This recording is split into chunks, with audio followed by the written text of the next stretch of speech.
طریقے سے کرنا ہے۔ ہاں صاحب، جو دوسری جماعت کے لوگ ہیں وہ کہتے ہیں کہ جس دن نبی کی ولادت ہوئی اسی دن نبی کا وصال بھی تو ہوا ہے، تو ان سے کہا جائے وصال کا غم وہ منائے جس کا نبی مر گیا ہو۔ میرا نبی تو وہ ہے، جب احمد رضا نے مصطفیٰ کے رخ زیبا کو دیکھا تو پکار اٹھے یا رسول اللہ تو زندہ ہے واللہ، تو زندہ ہے واللہ، میرے چشم عالم سے چھپ جانے والے۔ میں جذبہ ایمان کہاں سے آتا،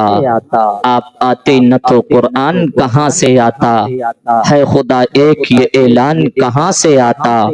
یعنی بت خانوں میں طوفان کہاں سے آتا، تجھ پہ قربان میری جان ربیع الاول، تو نہ ہوتا تو یہ رمضان کہاں سے آتا۔ ماہ ربیع النور کا وہ مہینہ جس مہینے کی 12 تاریخ کو مصطفیٰ کریم دنیا کے اندر جلوہ گر ہوئے، اعلیٰ حضرت نے قلم اٹھایا، لکھا یا رسول اللہ صبح طیبہ میں ہوئی بٹتا ہے باڑا نور کا، صدقہ لینے نور کا آیا ہے تارا نور کا، باغ طیبہ میں سہانا پھول پھولا نور کا، مست بوئیں بلبلیں پڑھتی ہیں کلمہ نور کا، چاند جھک جاتا جدھر انگلی اٹھاتے مہد میں، کیا ہی چلتا تھا اشاروں پر کھلونا نور کا، اے رضا یہ احمد نوری کا فیض نور ہے، ہو گئی میری غزل بڑھ کر قصیدہ نور کا۔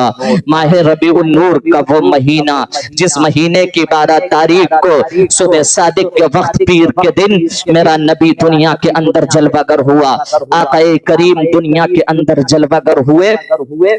تبھی تمام عاشقان مصطفیٰ اسی 12 تاریخ کو حضور کی ولادت پر اپنی خوشیوں کا اظہار کرتے ہیں، اپنی خوشیوں کا، اللہ اکبر، اپنے اعتبار سے وہ اپنی خوشیوں کا اظہار کرتے ہیں، کیونکہ اس تاریخ میں اللہ اکبر کوئی دنیا دار نہیں بلکہ احمد مختار دنیا کے اندر جلوہ گر ہوا ہے، مصطفیٰ جان رحمت دنیا کے اندر جلوہ گر ہوئے ہیں، اور نبی کی ولادت پر عاشقان مصطفیٰ خوشیوں کا اظہار کیوں نہ کریں، کیونکہ ہم اللہ کا کروڑہا احسان ہے، اس نے اس نبی کی امت میں پیدا فرمایا ہے جس نبی کی امت میں پیدا ہونے کی خواہشیں انبیاء نے ظاہر کی ہیں، اس نبی کی امت میں پیدا کیا ہے جس نبی کی امت میں پیدا ہونے کی خواہشیں 12 انبیاء نے ظاہر کی ہیں۔ ہاں صاحب، جو امت تمام امتوں سے ممتاز ہو، جو نبی تمام نبیوں میں ممتاز ہو، وہ نبی اتنی عرفہ و اعلیٰ ذات والا، اس کی ولادت پر ہم خوشیوں کا اظہار کیوں نہ کریں؟ ارے جب وہ معراج کی رات میں جائے تو انبیاء صفے بنا کر کے بیت المقدس میں کھڑے ہو جائیں،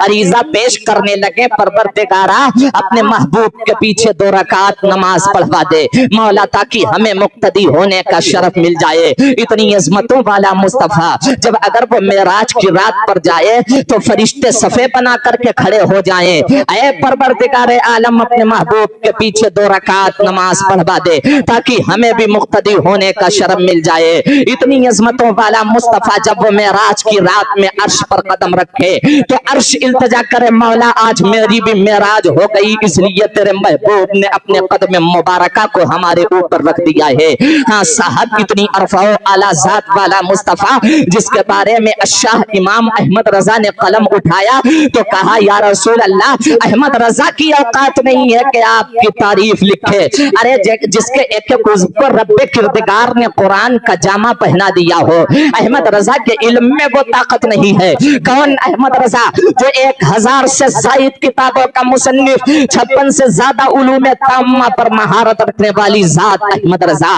اللہ اکبر، عرض کرتے پروردگار احمد رضا کی اوقات نہیں ہے کہ مصطفیٰ کی تعریف و توصیف بیان کر سکوں، اے رب کردگار تو نے حضور کے ایک عضو کو قرآن کا جامع پہنا دیا۔ احمد رضا اگر قلم اٹھا رہا ہے تو صرف اتنا ہی لکھے گا، یا رسول اللہ سرور کہوں کہ مالک و مولا کہوں تجھے، باغ خلیل کا گل زیبا کہوں تجھے، تیرے تو وضع بے تناہی سے ہیں بری، حیران ہوں میرے شاہ میں کیا کیا کہوں تجھے۔ لیکن رضا نے ختم سخن اس پہ کر دیا، خالق کا بندہ خلق کا آقا کہوں تجھے۔ اتنی عظمتوں والا مصطفیٰ، لیکن جیسے ہی ربیع النور شریف کا مہینہ